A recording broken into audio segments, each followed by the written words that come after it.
Hey everybody, this is Mike Jones again from Texas, the cop, retired cop from Texas. Yeah. G'day, Mike. I'm Pete, the retired cop from New South Wales, Australia.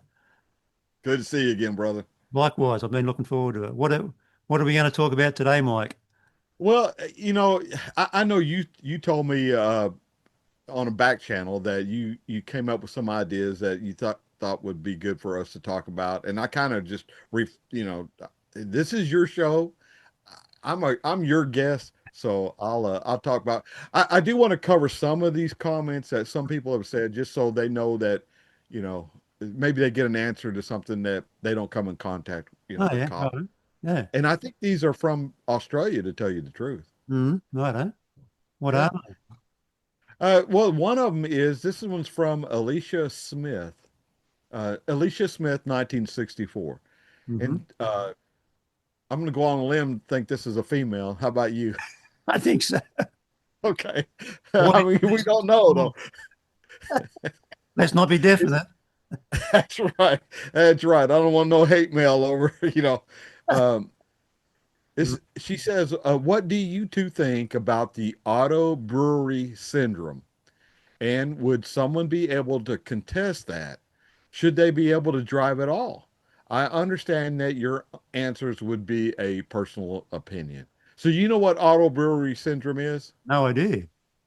So it's a medical syndrome. It's no different than any other, you know, kind of syndrome that's out there. But people with auto brewery syndrome make their body makes alcohol.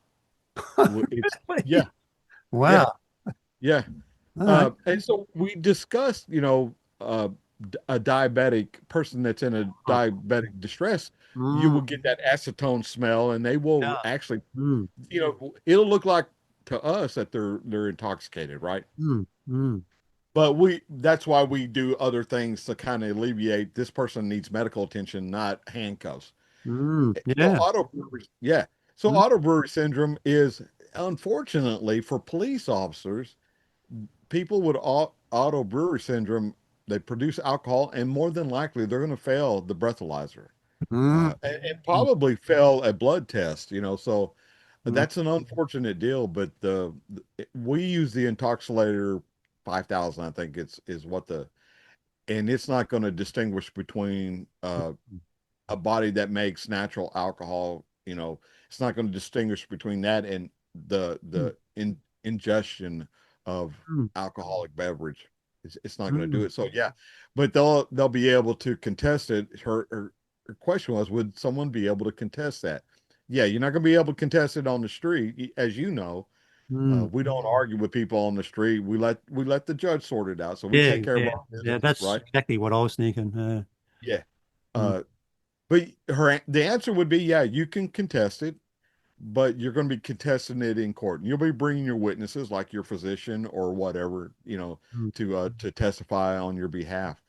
I think But it's that an important, I think that I know that it was beholden on us to put all the evidence before the court.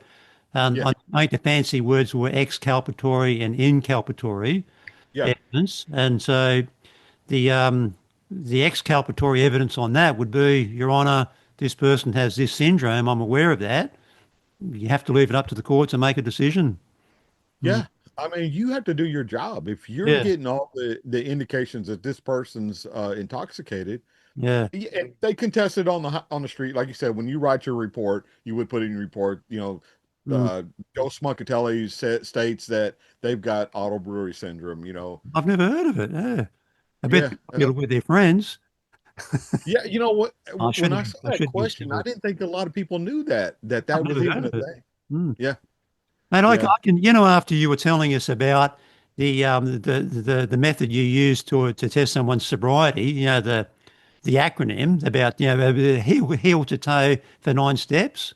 I yeah. can tell you, after you told me that, I did that at home and I failed. I couldn't do it. Well, you got to do it before you drink, Peter. Oh, Yeah, you know, and that's the thing we do when we do that. It's called the SFST, the Standardized Field Sobriety Test. When yeah. we do that on the side of the road with a person we suspect that's maybe intoxicated or impaired, Mm, uh, we demonstrate it. mm, So, and we demonstrate it. So our cars, all our cars, I can speak for locally. All our mm, police cars have dash cams, and they're mm, very, very, they're really good dash cams. mm, So all that is caught on video, and that would be, given to the court as well, mm. and that way the jury can see, well, that cop got this wrong, that Yep. person walked that line fine, and that's why we do three different, Mm, the mm. the nine step walk and turn and the the one-legged balance and the I couldn't do that HGM. either. Well, I you think it got should be 60 plus year old knees. I think it should be age related and height related. The taller you are, the more likely you are to do that. That's right. And You're hitting all that wind. yeah, so you mentioned the wind on King Island. We are at latitude 40, which means it's a pretty windy place. Really? Yeah, I mean, you might be able to hear the wind rattling through the rafters here now, but the joke on King Island is that everyone walks at that angle. Let me put it right, like that. You're walking into the wind, and if the wind suddenly stops, everyone falls down. Is that all the time you have that wind? Nah, I think I've seen one day where it wasn't blowing. Only joking. One, one day. Yeah. But it's reasonably common to have a westerly wind blowing, and I actually wrote a poem once about it. And the last time that the wind touched land that hits King Island was South America. Actually, we're south of Africa, so the last time the wind that's hitting us now is coming from the west, and the last Mhm. time that wind touched land was South America. Wow. And that's why it's so clean. It's got all that ocean to drop all the bad stuff out, drops down into the ocean. So, Well, let me ask you this, Peter. If you have all that wind, you probably don't have a lot of insect problems, do you? yeah, it's an interesting point. We do get flies here in the summer. We do get flies here. Really? How And the hell they fly in that wind? I don't know. They just are. Well, I think That's pretty it's a wide. reason, despite the fact that we're so far south. That it's a very temperate climate here. People, when I moved here from New South Wales, all my friends are going, "Oh, you're going to have icebergs floating past you," and blah blah blah. Not the case at all. It's a maritime environment. Like it's even in the middle of summer, it's still reasonably cool. I know we Really? have a different temperature, different way of measuring it. We use Celsius here. Yeah. Like 25 degrees would probably be around, someone can correct me on this, but probably around 80 something degrees Fahrenheit. In the summer. Yeah, in the summer. At the moment, we're in late spring. We're only about a week or whatever it is off summer. Our summer starts on the 1st of December. Mate, if you're outside here, you'd probably have a jumper on. Really? It's about, I think in the whole next week, we're only going to get to 15 degrees maximum, Wow. which is probably, I don't know what that is in Fahrenheit, but it's reasonably cool. Um, anyway, it's one of the reasons I like living here. It's a nice mild summers And so and what relatively mild winters too. oh, it is mild winters though? Yeah, we don't, I mean, where I moved from in the middle of New South Wales, they get snow up there. You don't get snow here, nowhere near it. So pretty mild winters. So your weather comes from the Antarctic, I Yeah, guess. yeah, yeah, Oh, yeah, right. yeah, Ours yeah, comes from the Arctic. yeah, That's just yeah, it's weird. I never thought about it till I started talking to you yeah, guys and yeah. It's a very yeah, temperate climate, mate. Yeah, it's very temperate here. It doesn't get wow. real hot and doesn't get real cold. It's a maritime environment. Because That's even where awesome. I live in the middle of the island. Where we are now is in the middle of the island, which means it's a whole 12 or 13, not so much here, but where I live, it's a full 12 or 13 kilometres either east or west before you hit the ocean. So that's Wow. about, let's say, about maybe 9 or 10 miles.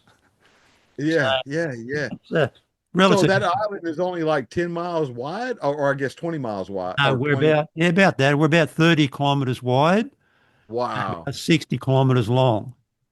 It doesn't feel small. Um, No, not really. No, I quite like it. Yeah, it's Yeah. when I go to the mainland, Mike, I get really worried if I'm traveling more than half an hour in a straight line because I think I'm going to run into the water. Yeah, you got to wake yourself up. Yeah. Um, one of the things that I was interested in, we're going on the things that are different between your police force and the one here, is that what level of crime did you guys deal with before you handed it over to detectives? Well, obviously, so in patrol, you deal with all levels of crime, Yep.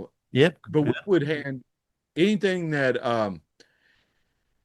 I mean, we did the basic. We didn't. The detectives didn't have to investigate a speeding situation or Mm-hmm. uh, things that they didn't have to investigate intoxication drivers. We call it driving under the influence. Yep. They didn't have to investigate things like that. But if it was a let's say a burglary, Mm-hmm. we would do be the initial investigation. We'd Right. write up our report, and then it would be forwarded to the detectives. Oh, Uh, okay. Right. and they would, if they'd come in the next day and they'd go through it, and they, if we, I mean, we try to develop the case while we were there on the initial call. Mm-hmm. But after that, we do the report, we send it up, and we're on to the next call. And it Oh, could be a okay. barking dog, or loud music. You know what I'm saying? So Mm-hmm. we didn't have time to, okay, let's go back now and see if you know if we can get fingerprints or anything after the initial Okay. call. Yeah, we just Okay. forwarded it up. That's How sort about of you guys? what I thought because here in Australia, you call them patrolmen, do you? That's what you would they're doing the yeah, okay. See here we will call it general duties police, Okay. and that's what I thought. And but in Australia, or at least New South Wales, we had to investigate break and enters. You called it a burglary, was it? Yeah, same thing. Yeah, Yeah. we would investigate that, and even what about assaults? Would you investigate an assault? Only initially, Oh, okay. yeah. Mm, Uh, we would be the initial obviously you get a call from dispatch, and that's probably how it happened with you guys. mm, Somebody would call the police department, the police department would dispatch it to mm, whoever was in, whoever district it was, and you'd go out there and you would try to develop the case. Sometimes you mm, didn't have to send it to the investigators. I, let me rephrase that. Everything that was like burglaries of a habitation, which is a felony for us, it's a high level crime.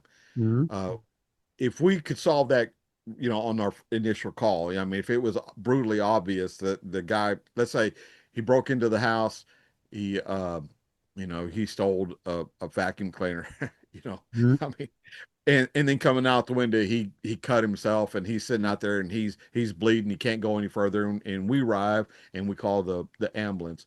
Well, we just solved that case because he's still there.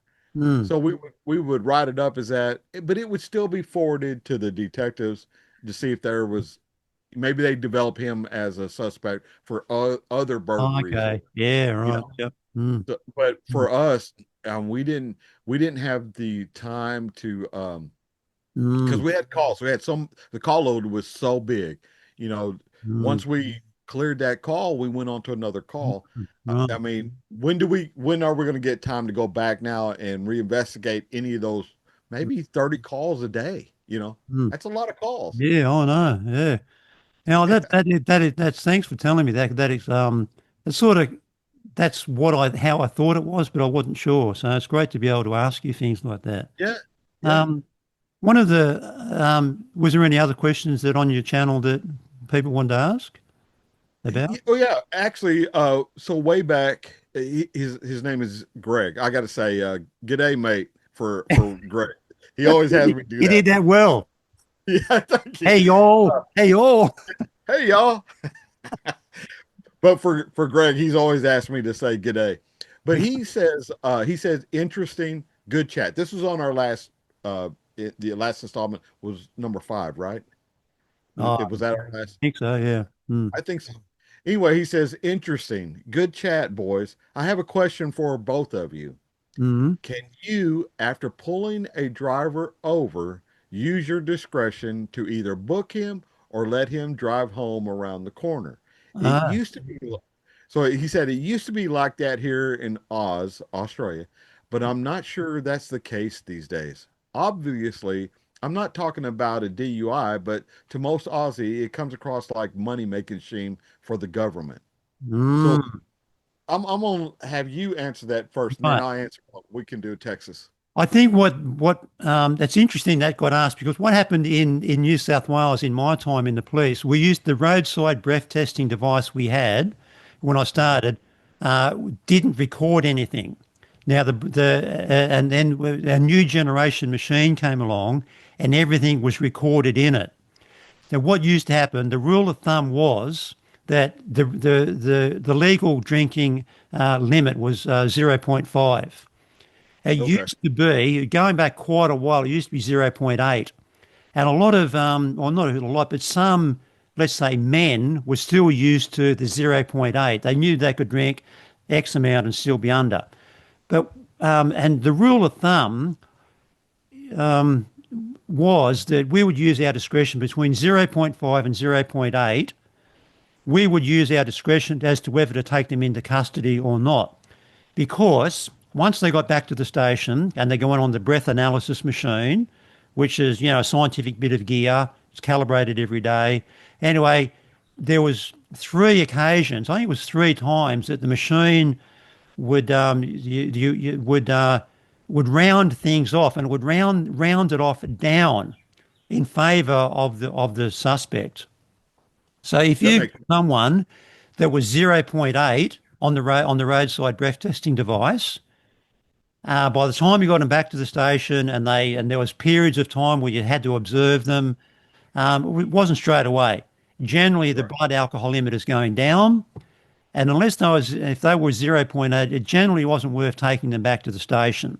Anyway, what happened overnight, sort of so to speak, overnight, the machine was everything was recorded. And if you got a zero point 0.5, and every now and again they would take the machine off you, and a supervisor somewhere up to say, well, okay, Peter, there's a zero point 0.5 reading here. Where's the corresponding arrest? Mhm. So overnight, so to speak, the arrest rate would have went up because I'm not prepared to risk my getting into trouble Yeah. for that, and so the arrest rate would have went up overnight. So, but then again, but the conviction rate shouldn't have went up because the same thing would happen. You go back there, and it gets rounded down three times. It's quite an extended period of time. You're sitting there watching them, and anyway, I don't. That might answer it, but I would say that. There's quite a number of times I use my discretion. So, mate, just say, mate, see that tree over there? Go and park under that. It wouldn't tell them what the limit was. Mate, go and park under that tree. We're going to be here for quite a while, and we'll come back maybe in half an hour or an hour and test you again because you're right on the border. Yeah. Yeah, Th- that's what I would do. So, yeah. So that's funny, the similarities, there's times that we would pull over somebody that, and I'm going to answer this question as well, but you sparked something in me. We would pull over somebody that didn't have a driver's license. If you Ah, don't have, it, it, if you don't have a driver's license, then the insurance is no good either because the ah, insurance cover unlicensed mm, drivers. mm, So we would tell them, where's the nearest person that has a driver's license that can come here and get in mm, your car and drive away? And they mm, they might say, well, it's my brother-in-law or whatever, and he's 2 hours away. mm, And we would tell them, all right, here's the deal. I'm mm, not going to arrest you for no driver's license, mm, but you're not going to drive you can't drive this car. You got to promise me you won't drive this car away from here. And I will tell you, I patrol up and down this highway right here. So if I come mm. back and you're Yeah, gone, yeah, it's going to put your ass. yeah. And it's a way of after about 30 minutes of him sitting there and he never sees anybody come by, he takes off home. But Mm, I can't tell him he can go home because now the mm, liability is now back on my department that mm, you let an unlicensed driver drive on the road. Well, mm, I didn't. I mm. told him you had to have but I can't wait there 2 hours Yeah, with him, yeah, not you yeah. know? Babysit him. Yeah. Yeah. And but I would make him, get the fear in him that, I got my eye on you, you know. Would you have the power to take their driver's keys from them? Yeah. Oh, we had the power to tow the car, Mm. put him Oh, on okay, yeah. foot. Yeah. Yeah, yeah. We could arrest him. We could arrest him and tow his car. Well, if we arrest him, we were going to have to tow his car. Mm. But so, or you could just tow the car and put him afoot, and now there's you just gotta each incident is different. You Mm. gotta Yeah. you just gotta weigh, the pros and cons. If I tow this person's car, am I doing it because I'm being, a, a mean person, Mm. am I being an asshole? Mm. Or or is everybody that I pull over that has no driver's license, do I do the same thing? Right? Yeah. You got to use your discretion in your sense. Yeah. Yeah. Yeah. And so yeah, I mean, I think it's the same way, Greg, talking to Greg, who's this question here, Mm. is that, yeah, in Texas, we have the discretion. Mm. Um, but when it comes, he said he's not talking about DUIs. I think in here, he says, I'm not talking about DUI. So, so he's not talking about an intoxication infraction. I Mm. guess he's talking about maybe. What do y'all do when you pull over somebody that doesn't have a driver's license in Australia Ah, well, it's they generally get an infringement notice for not producing their license. and you let them But go? look, it would. I don't think I've ever given an infringement notice for not doing that because it would depend on the circumstances, of course. And generally, we would go back to the truck and get on the radio and do what we call a CNI, Central Names Index check, and just do a check. And if they've got a license, Oh yeah, yeah, yeah, yeah, then yeah, probably if they're polite or they're not being argumentative, then okay, mate. Well, just you need to remember you need yeah. to carry a license. And I know that even where I live now, I've lived here for 13 years. I've never been pulled over and asked to produce my license. But I can tell you, I don't leave my home without my wallet in my pocket. Doesn't mean if I'm just going 100 metres up the road, I always make sure I carry my license. Anyway, no, but it's just a yeah, Well, I will tell you, I didn't mean that they didn't have the license on them. I meant yeah. because Oh, yeah. Oh, right. Yeah, yeah, yeah. we would run them too. I mean, if there's people would be amazed at how many times you pull over somebody Yeah, that they don't have their license on them, but yeah, they either they know their name. I mean, the driver's license number, or we run them with name and date of birth. And if they yeah. come back and they've got a legal, I mean, you we talked about highway patrol before. Yeah. You're going to get a ticket from those Oh, guys. yeah. Yeah. But Once for us, Yeah, one time, Mike, I was involved in an operation and we were pulling over trucks and we're just doing compliance check on trucks, making sure the tyres were right and yeah, general stuff like that. Anyway, and I pulled over this truck. It was a removalist truck, and I had a nice little spot on the highway where I put the red and blue lights on, and there was a big area there where trucks could get off the road. Anyway, and I was just being polite and friendly and pulled this removalist truck over. And I said to the driver, he had a passenger, he had an off-sider with him in the passenger seat. I said, mate, I just need to see your license. He goes, I haven't got one. And I said, do you mean you don't have it on you or you don't have one? Now, in New South Wales, if you get disqualified, if a magistrate, or you might call it a judge, says you can't have a license anymore, that's called disqualified. And that's a reasonably serious traffic matter. mhm, it is. Magistrate will always say, if you come before me if you don't obey my instruction, you will go to jail. Okay. Anyway, this bloke says, no, I don't have one and I'm disqualified. Oh my goodness, mate, that's not good. Anyway, got down out of the truck. And the only time in my whole career this happened, I had to take him back to the station. He's under arrest. Back to the station. He wanted to. I had to bail refuse him because he had such a bad traffic record. I had to bail refuse him. Fortunately for him, that was during the day, so the court was still sitting. So immediately goes into a prison, and then he goes before the court, and he wanted the matter resolved that day, and the magistrate found him guilty and sentenced him to a suspended jail term, which means the whole thing was within a few hours he got arrested and sentenced within a few hours. No paperwork. That was the bit I loved. But Yeah, being disqualified was a pretty serious matter as far as traffic matters go. it's serious here too. We call it you driving on a suspended license, and Okay, yep. it's Mm, pretty serious. That means you already had one infraction, and mm, then you know, mm. I mean, there's several reasons why your license gets suspended. You can get a ticket for no insurance, and if you get another ticket for that, no insurance again, they can suspend your license. What does the insurance mean? That's a foreign concept to me. So, drivers here in the United States, it's not just Texas, it's every state.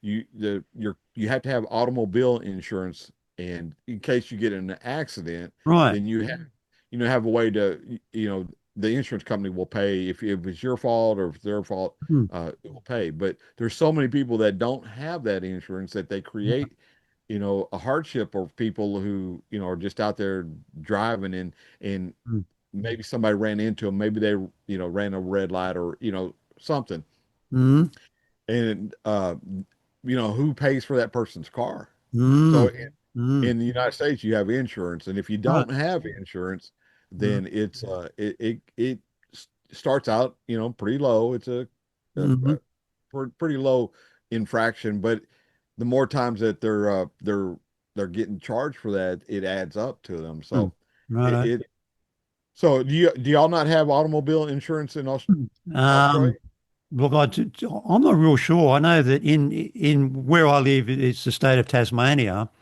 and I know the registration down here is cheaper than what it was in New South Wales. And I think there's a thing called a green slip in New South Wales, and that is some sort of insurance.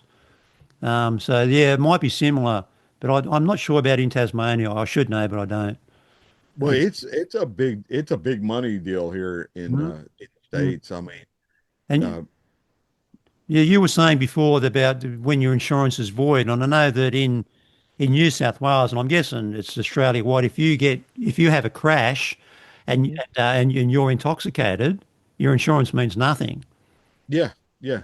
Now, I think in this time I'll have to talk just solely, about Texas. I don't know about the other states on this one, but if you are intoxicated and you get into the crash, I think your insurance would still cover the other person's vehicle. Oh, okay, right, yeah. Mm, The damage that you created, mm, that insurance company will probably drop you after that. I'm not really sure, Peter.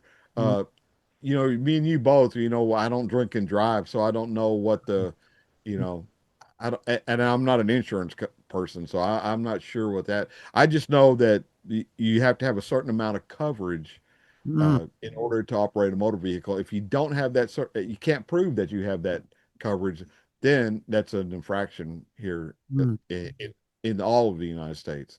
So mm. and insurance is high. It could be as high as $1,200 a year per car. Oh. So, Yeah. so to register your car, how much would No. it cost? Well, so just registration is probably $150 a year. Right. That's just for the registration. Yeah. Right. That's not much. Yeah. A lot No, more that's not here. bad. I Mm. mean, it sucks when you got to do it, but Mm. but I think there's some states that are higher and some states are lower, but the insurance thing is the same. If you're a bad driver, let's say you hit a tree, Mm. and the insurance will fix your car, or they'll total it. In other words, they'll provide you with another brand new car. I Righto. don't quote me on all this, but they'll do their part to fix it. Mm. But they may not carry you as a customer after that. Now what are you going to do? Yeah. You might So end up on a horse. yeah, yeah, yeah. And that might not be safer either.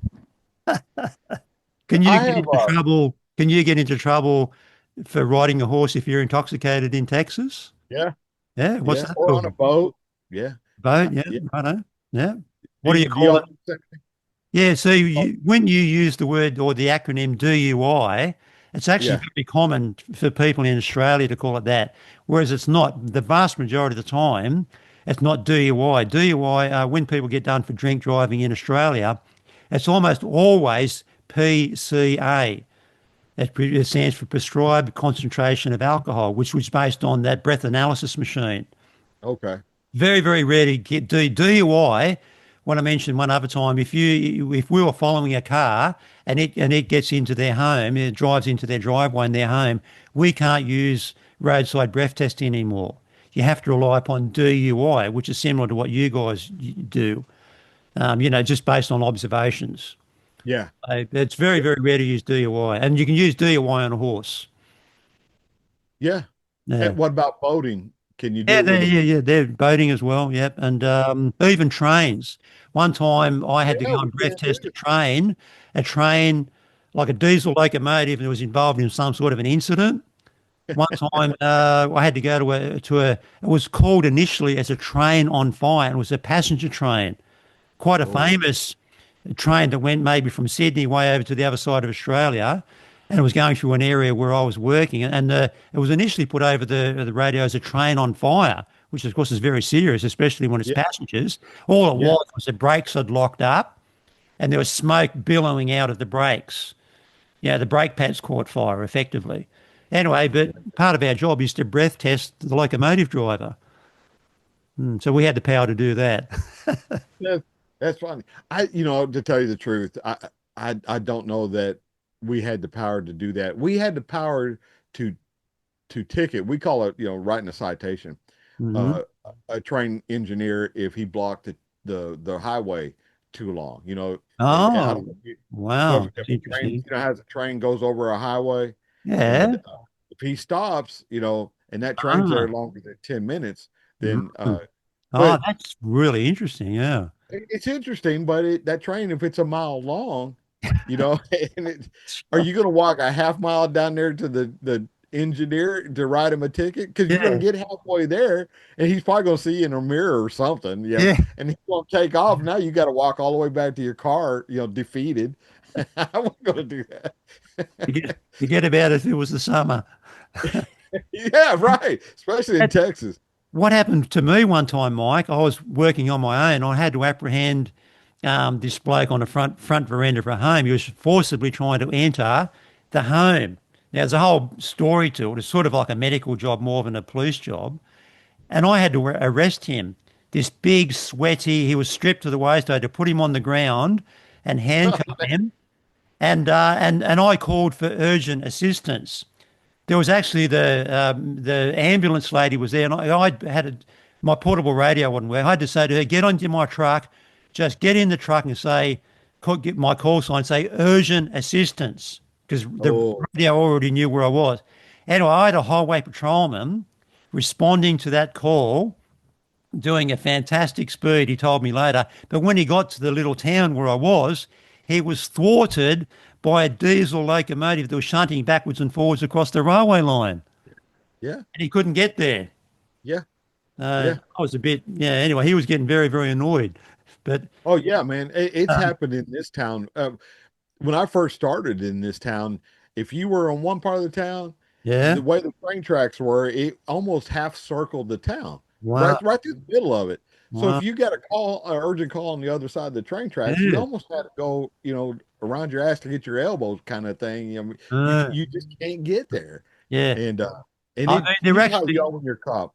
there actually was a way that policeman could have got there because he wasn't familiar with the area. There was another level crossing way down, yeah, maybe a kilometre away, and he could have got over to where I was, but he didn't know that. So he was just sitting there, and you can imagine a highway patrolman with his lights and Yeah. sirens going, and then just looking at this train shunting backwards and forwards across the line. Knowing that he's got an officer that's requesting urgent, Yeah, we're going to kill yeah, our, how it is. yeah. I If you, mean, in the end, I got the bloke on the ground and got him handcuffed, and I actually got a commendation from the inspector about it. All he did was said, "Well done, Pete." That's all I got. As you yeah, know, nasty, man. arresting a big, sweaty bloke stripped to the waist. There was nothing to grab hold of. Yeah, it was. Have you had one defecate in their pants in the back of your car? I had one bloke that tried to do that, and unfortunately, and he was trying to get his pants down to return because he was going to do that. But unfortunately, I don't know why, but there was a lot of dogs running across the road. I had to stop and brake and speed and left and right. He just couldn't get his balance. Yeah, he, That was just an amazing set of circumstances. He just couldn't manage to do it. Oh, great for you. Yeah. Thankfully for you, right? Yeah. Yeah, thankfully, for all those dogs that went across the road. I had one, um, and it was in the winter time too. So, you got the windows rolled up and the heater on, and he messed his pants in the back. I'm like, Oh, no. God, what is that? Yeah. And he was drunk. He was drunk out of his mind. And I'm like, did you shit your pants? He goes, yeah, I couldn't hold it. Oh my God, dang, man. I had to roll I mean, it would literally had icicles coming in our windows. I rolled the windows down. It's freezing us out of there, but man, it was nasty. That was the advantage of the paddy wagon over what you blokes have, because we just had a Yeah. cage on the back of the truck. Oh, Easy to you had hose a out. cage in the back of your ute? Is that what Yeah, you back had of the with? ute. Yeah, yeah. There was Oh, just a cage, and we were just if you had something like that happen, you could just easy to hose it out. oh yeah, yeah, yeah, yeah. Yeah, Now, if you have to throw up, and most of the time our back seats are plastic, they're one piece plastic. yeah, We take the real seats out and put that plastic yeah. seat in there because Mm. what happens. Yeah, yeah, no, yeah, it was probably the same thing, but yeah, I think ours was a bit easier to clean out. Um, Yeah, ours is not. yeah. We got to clean our own out. So do you think that might be enough for today? Yeah, I don't even know how long that was. Oh. How long was it? I don't know. Well, let me make sure, Greg. Let me make Yeah, sure we yeah, finish Greg.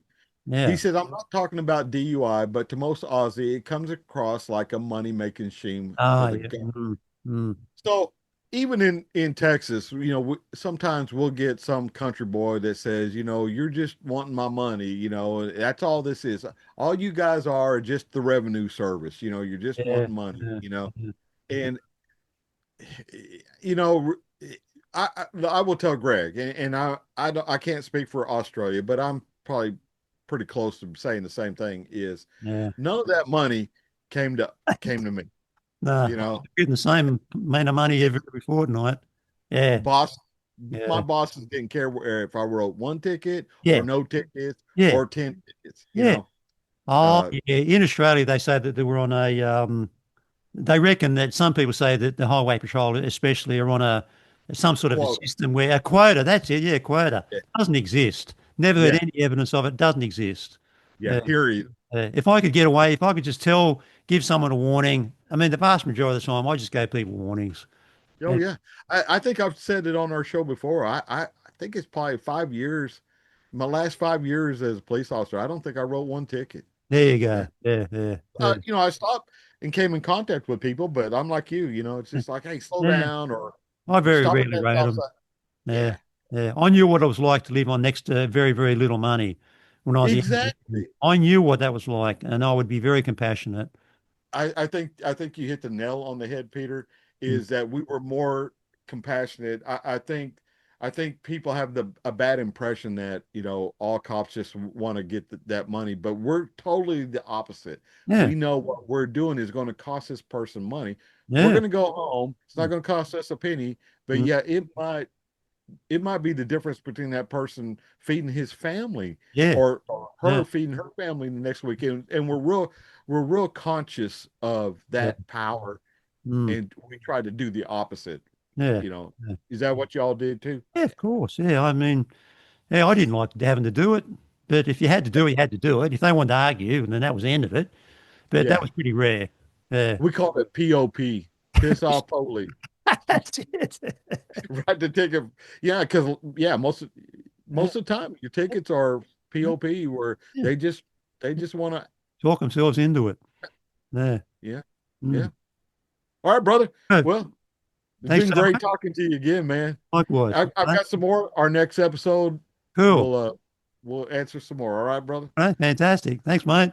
All right. See All ya. right. Thanks, Peter. I'll see you on the next one. Right on. Cool.